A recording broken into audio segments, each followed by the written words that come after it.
Hello everyone, I am Dr. Kalpana Sharma, Associate Professor, Department of Zoology, SPC Government College, Ajmer. आज के इस session में मैं आप लोगों को जनरल एंटोमोलॉजी के बारे में डिस्कस करूंगी। सबसे पहले हम ये देखेंगे कि एंटोमोलॉजी क्या होती है। What is entomology? एंटोमोलॉजी शब्द जो है वो दो शब्दों से मिलकर के बना है। एंटोमोन मतलब इंसेक्ट और लोगोस मतलब study. It is a branch of science which deals with the study of insects. विज्ञान की वह शाखा जिसके अंतर्गत हम कीड़े मकोड़ों का अध्ययन करते हैं उसे हम एंटोमोलॉजी कहते हैं। इंसेक्ट्स जो हैं, जैसा कि हम जानते हैं, ऑर्थ्रोपोडा सबसे बड़ा फाइलम है, तो insects belong to phylum Arthropoda. Arthropoda के अंदर करीब 13 लाख स्पीशीज़ ऑफ एनिमल्स होती हैं, जिनमें से 9 लाख जो स्पीशीज़ हैं वो इंसेक्टा की होती हैं।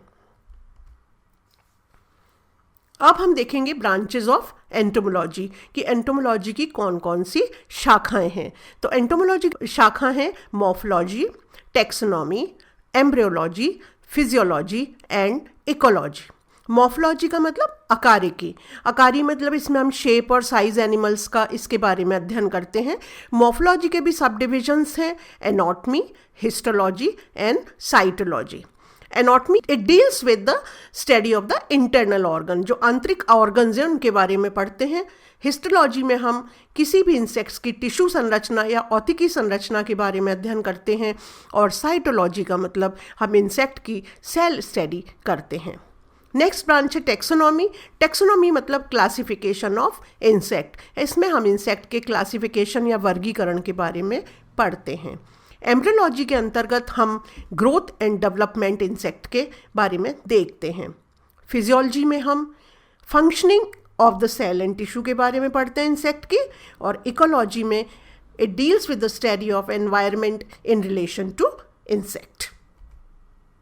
अब हम देखेंगे branches of entomology from the point of view of economy कि हमारी आर्थिक व्यवस्था के हिसाब से एंटोमोलॉजी की कौन कौन सी शाखाएं होती हैं। इकोनॉमिक पॉइंट ऑफ व्यू का मतलब होता है ऐसी चीज़ जो हमारी अर्थव्यवस्था को प्रभावित करे। तो इसके आधार पर निम्नलिखित ब्रांच है एग्रीकल्चरल एंटोमोलॉजी या कृषि विज्ञान, मेडिकल एंटोमोलॉजी या चिकित्सा कीट विज्ञान, वेटरनरी एंटोमोलॉजी और जिसमें कि हम पशुओं के साथ में अध्ययन करते हैं, और industrial entomology, forest entomology and paleo entomology.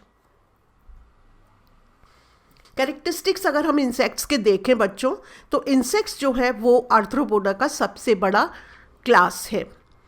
जैसा कि इसके नाम से विदित है, हेक्सापोडा। हेक्सा मतलब 6। इंसेक्ट्स के 3 पेयर्स ऑफ लेग्स होते हैं, इनके लिए इनको हेक्सापोडा में रखा गया है। इनकी बॉडी 3 भागों में डिवाइडेड होती है, हेड, थोरैक्स एंड एब्डोमेन। सिर, वक्ष और उदर। Respiration through trachea. श्वसन किसके द्वारा होता है? ट्रेकिया के द्वारा।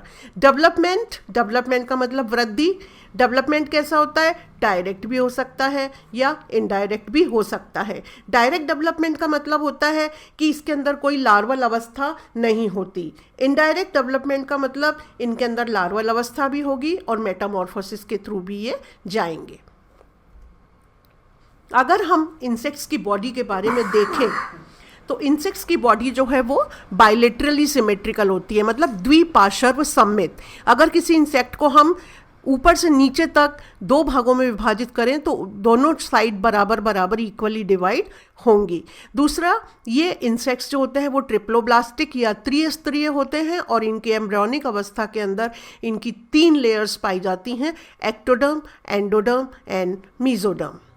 एक्सोस्केलेटन या बाह्य कंकाल या त्वचा जो होती है इनकी हार्ड होती है और फ्लेक्सिबल होती है क्योंकि इनके अंदर काइटिन पाया जाता है। This chitin provides strength, rigidity and flexibility. इससे क्या आता है? स्ट्रेंथ आती है, बॉडी रिजिड होती है और फ्लेक्सिबल होती है। इंसेक्ट का जो शरीर है वो 3 भागों से मिलकर के बना होता है, सिर, वक्ष और उदर। Head, thorax and abdomen. अब सबसे पहले हम हेड के बारे में समझ लें। इस डायग्राम के अंदर आप जैसे देख रहे हैं, हेड जो है it is formed by the fusion of 6 embryonic segment, 6 embryonic खंडों के मिलने से सिर बनता है। सिर के ऊपर क्या क्या चीज़ें पाई जाती हैं? सर के ऊपर माउथ पार्ट्स पाए जाते हैं, एंटीना पाई जाती है, ऑसिलाई पाई जाती हैं एंड कंपाउंड आई पाई जाती हैं। अब देखिए माउथ पार्ट्स हर एक इंसेक्ट में अलग अलग तरह के होते हैं। किस किस तरह के माउथ पार्ट्स होते हैं? किसी में बाइटिंग टाइप के होते हैं, किसी में पियर्सिंग टाइप के होते हैं, किसी में सकिंग, किसी में siphoning, sponging, chewing and lapping type के mouth parts. Various type of mouth parts are found in the insects.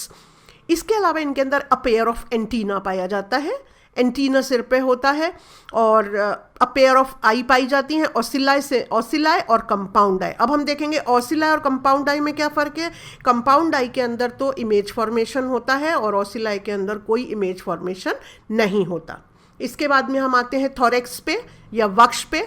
वक्ष जो है वो 3 सेगमेंट से मिलकर के बना हुआ होता है, prothorax, mesothorax and metathorax. Her segment के अंदर एक एक पेयर ऑफ लेग्स होता है। Second and third segments carry a pair of wings. Second और थर्ड के अंदर एक एक जोड़ी विंग्स पाए जाते हैं। Sometimes one is functional and other is reduced. कभी कभी एक पंख फंक्शनल होता है, दूसरा पंख या तो रिड्यूस्ड होता है या वेस्टिजियल या अवशेषी के रूप में होता है या वो एब्सेंट होता है। और एब्डोमिन जो है वो 7 to 8 सेगमेंट्स का बना होता है और एब्डोमिन के लास्ट सिरे पर सर्कस पाया जाता है। एलिमेंट्री कैनाल ट्यूबुलर होती है, ट्यूब लाइक एलिमेंट्री कैनाल होती है, opens into mouth and ends into anus. Circulatory system या परिवहन तंत्र किस तरह का होता है? Open type. ओपन टाइप का मतलब blood do not flow in definite blood vessels, open type का होता है, खुला परिवहन तंत्र। Blood circulates through lateral opening of heart which are known as ostia. Is devoid of RBC. Blood जो होता है, ब्लड के अंदर आरबीसी नहीं पाई जाती, इसलिए इनके ब्लड का कलर जो होता है वो पीला होता है। रेस्पिरेटरी सिस्टम या श्वसन तंत्र consist of trachea which opens exteriorly by means of pair of spiracles. बाहर की तरफ ट्रेकिया किस में खुलते हैं? स्पाइरेकल्स में। Nervous system composed of a ganglionic mass interconnected with nerve cord. Excretion या उत्सर्जन के बारे में बात करें इंसेक्ट्स की, तो एक्सक्रीशन इंसेक्ट्स के अंदर मैलपिजियन ट्यूब्यूल्स, नेफ्रोसाइट्स, ओइनोसाइट्स या general surface of the body integument के द्वारा होता है। Now come to the reproduction या प्रजनन। रिप्रोडक्शन जनरली सेक्सुअल या लैंगिक टाइप का होता है, या फिर विविपेरस होते हैं या फिर पार्थिनोजेनेटिक होते हैं। सेक्सेस सेपरेट होते हैं, सेक्सेस अलग अलग पाए जाते हैं, मेल और फीमेल अलग अलग पाए जाते हैं, पर कभी कभी मेल और फीमेल रिप्रोडक्टिव ऑर्गन एक ही इंडिविजुअल के अंदर पाए जाते हैं, जिसका उदाहरण है कॉटनी कुशन स्केल, जिसका एंटोमोलॉजिकल नाम है आइसीरिया परचेजी। अगर हम इसकी मेटामॉर्फोसिस की बात करें, मेटामॉर्फोसिस को हिंदी में बोलते हैं कायांतरण। Meta means changing, morphosis means morphology. अगर किसी शरीर की आकारिक संरचना में परिवर्तन हो रहा है तो वो मेटामॉर्फोसिस है। मेटामॉर्फोसिस फिनोमिना इंसेक्ट में बहुत कॉमन होती है। इसके अलावा नेक्स्ट अगर हम इनके सेंस ऑर्गन पे बात करें तो इंसेक्ट के सेंस ऑर्गन में कंपाउंड आई, ऑडिटरी या hearing, olfactory sense of smell, tactile sense of touch, gustatory sense of taste, chordotonal sound producing organ और लाइट प्रोड्यूसिंग ऑर्गन्स पाए जाते हैं। Thank you.